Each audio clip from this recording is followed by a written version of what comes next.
Hello guys, this is Donald's Movies, and today I got another, well, in my opinion, interesting lore video, as I will be talking about time travel and the timelines. Right now, this is the topic because we're going to an alternate universe. There is the Bronze Dragon fight involved, the Infinite Dragon fight, and many stuff is happening right now, and has been happening before with the Caverns of Time. So what I will try to do in this video is give you a simple version of what time travel is, how it works, and pretty much explain Warlords of Draenor for you. Now, this is probably the most confusing topic in the entire Warcraft universe because much of it is unknown. There's all these speculations, all these different opinions, but I'll try to simplify it for you and give you the easy version. So I'll give you some of the facts we have and also some of my views. So let's not waste any more time and let's begin.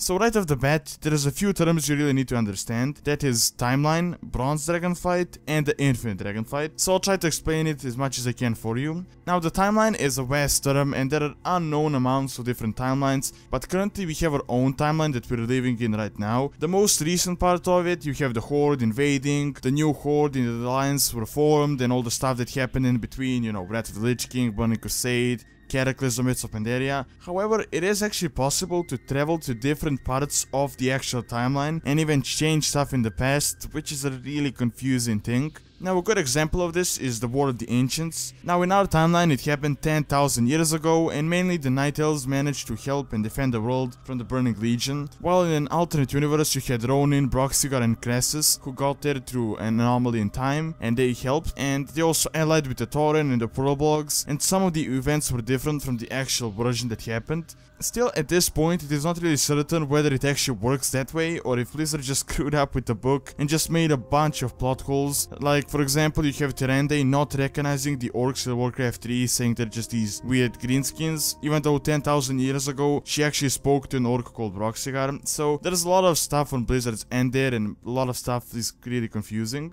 That doesn't mean, though, that you can just open a random portal and stop an event from happening, or say someone who got killed or something like that because you messed up something. Even though, in a way, it is actually possible, and that is what the Infinite Dragon fight is trying to do. Yes, I know it really makes no sense what I'm saying right now, but I'll try to explain it for you.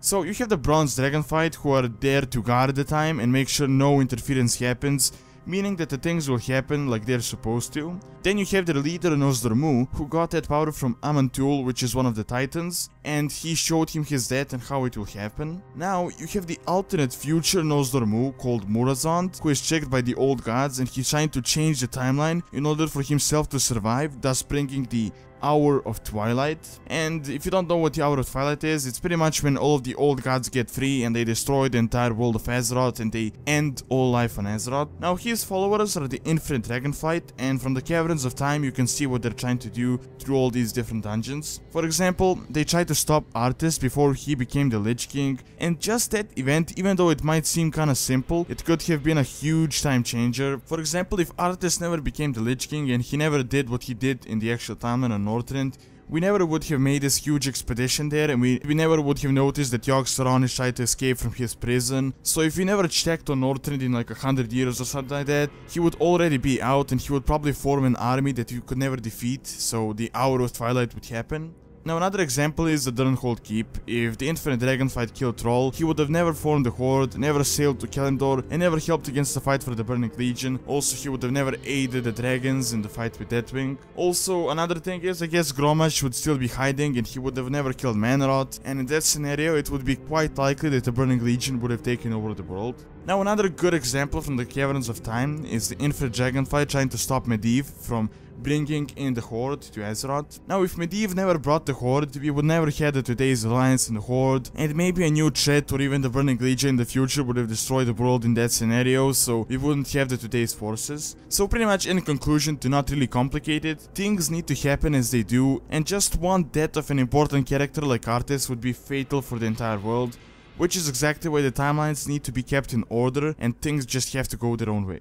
Now, all the way to Warlords of Draenor right now, here is what happened, but of course this is my view on it, so feel free to leave your opinion below and what you think. So, you have the three important characters, that is Wrathion, Kairos, and Garrosh. Now, what Garrosh wants is to form the Iron Horde and take over the world, so pretty simple. What Wrathion wants is that Kairos leads Garrosh and gets him to form the Iron Horde that would help in the bigger invasion and save the world of Azeroth. And what Kairos turned out is that he wants to create this entire army of his own, so he wants to create different copies and get the unlimited number of the Iron Hordes in order to rule different worlds and be the super powerful crazy guy or whatever. Now, of course, you can actually see in the legendary questline that Geralt stabs Kairos, much to his surprise, and the things are happening as they are right now, and Kairos isn't controlling the entire thing, which would be way worse. But that is the general idea of what's going on in Warlords of Draenor and how it actually started.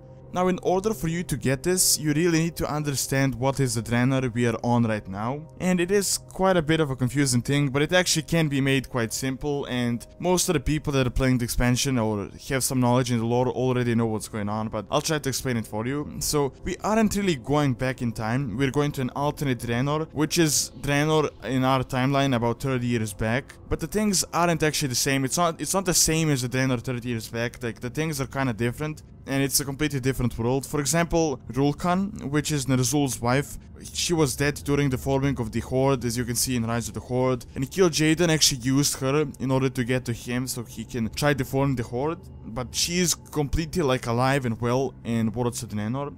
Now, also, our universe Marad, which he was in all the cinematics, he doesn't actually exist in the alternate universe. So there is no alternate universe Marad, and there is only our timeline Marad. Now, another example is also the Frostwolves. Like, they live in this land of Frostfire Ridge, they have their traditions and all that, while in the Rise of the Horde, their home was in a grand, all these lush green lands. So many things are kinda different, which is exactly why we aren't going back in time, but we're actually going to the alternate version of the older Draenor from our timeline, so the things are quite different. Alright, that is all I have for this lore lesson. Now, I can already see people disagreeing with me on this stuff, so if you have your own theories, feel free to leave them below, I'll try to read through them. And a lot of this stuff is really super confusing. I'm pretty sure even Blizzard doesn't really know what's going on, and I'm not really certain if they even have an idea where they want to go with this time travel stuff. So the stuff I told you in this video is pretty much facts, mixed with my own personal view of it. So as I said, people might have a different view or view it in a different light, which is completely fine, so as I said, feel free to leave your own opinion below. Now, if you liked the video, don't forget to like and subscribe if you're not subscribed already, as it really helps the channel and keeps all these videos going.